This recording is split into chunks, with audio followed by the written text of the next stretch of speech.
pretty difficult right now. My next guest, well, he's a money runner, or he runs money, however you want to say it, but he's got a big client base, and I wanted to know how he's positioning them for today's outcome.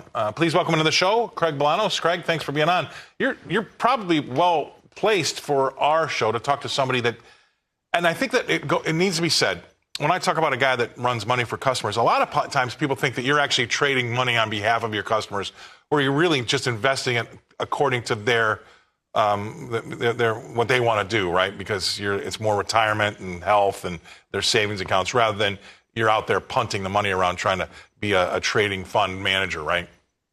Yeah, we're not a high-frequency trader. The reality is we're just helping good Americans get retired. And more importantly, once you get retired, you need to stay retired. So I view us as an investor, not so much a trader, although it's important not just to have a long-term lens, Scott. You know this. You got to trade around some of your core positions from time to time. But going into this election cycle, and ultimately today, the day of, a little bit about this has been managing expectations and taking some cues from historic precedent to make sure we're in a position to win regardless of what the outcome is. And I think the single largest fear for everybody is a repeat of what you saw 24 years ago, where we had hanging chads and sent the election to the Supreme Court. I don't know how well the country would do if we had something that was divisive, that had to get kicked up to the court to get decided. So hopefully this is red or blue, not some shade of purple that's going to be held up for days and weeks to come. You said something that's interesting there, because you're having to look. I mean, it's got to be hard with you probably have a wealth of customers on all parts of the spectrum as far as red or blue, I'm sure, right? And so, how are you handling each one of those on a specific basis? I think that's got to be pretty hard, isn't it? I mean, are you having to field a lot of calls? How are we bracing this for these two scenarios? Because, like I said, I think it's almost a binary outcome. It's hard to hedge against two things that are two totally different things, right? Well, I think what you do is you listen, and you listen intently, and you make sure you understand the world through the lenses that you serve, because everybody sees the world through a different set of lenses based on their own unique experiences. But here it's important to be factual. It's always important right and truthful. That's core to a good advisor. And in this case, because the policy decisions that are listed on both candidates' websites are so wide and varied, you can talk in a very factual way about the large differences and the nuanced differences, and then empower people to make up their own minds on where they want to be, depending on how the outcome is. So I really view this election that we're much more of an educator, empowering people to make good investment decisions based on historical fact and what the candidates are proposing. All right, you said something at the top when you were in your little monologue about getting retired and then staying retired.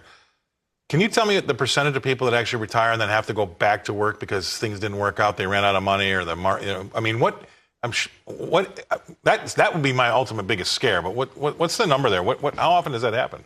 Yeah, so I don't have a fact to quote. I wasn't prepped. It's an awesome question. But Scott, you said how many people retire and then have to go back to work? Well, yeah. I can tell you with tremendous pride and security, it's not clients of our firm. But here's where it happens. People don't solve for what I call the hidden killer. Everyone thinks the hidden killer is hypertension. Now, we got drugs that can go ahead and cure high blood pressure. The silent killer, rather, is inflation. People don't realize that their property tax is going to double, if not triple, during their retirement. They don't realize the cost of their health care is going to double, if not triple, during their retirement. And those who have great pensions, if those pensions don't have cost of living adjustments, those who are too conservative in their investment allocations, they may retire early, 55 to 60, and become a falling angel at 78 to 80, and nobody wants to be in that position. That's why the retirement is both a science and an art. Yeah, I agree. And you said two things there that we're going to talk about all of 2025, because I'm going to harp on them a lot. But inflation is not going away, and arguably it might come back here. And I think the Fed's going to change that 2% to maybe 3 to 4% because of the other thing, which I'm going to talk a lot about next year. That's debt, because we're going to have to service our own debt on an annual basis. The debt service is over $1 trillion. It's more than our defense. So the Fed's going to lean dovish, I think, Craig, for the next 2 to 4 years, because we want to monetize our debt when it comes to our bonds and what we're doing to get rid of our own problems, and at the same time keep our interest down on the debt that we already have and our balance sheet on an annual basis.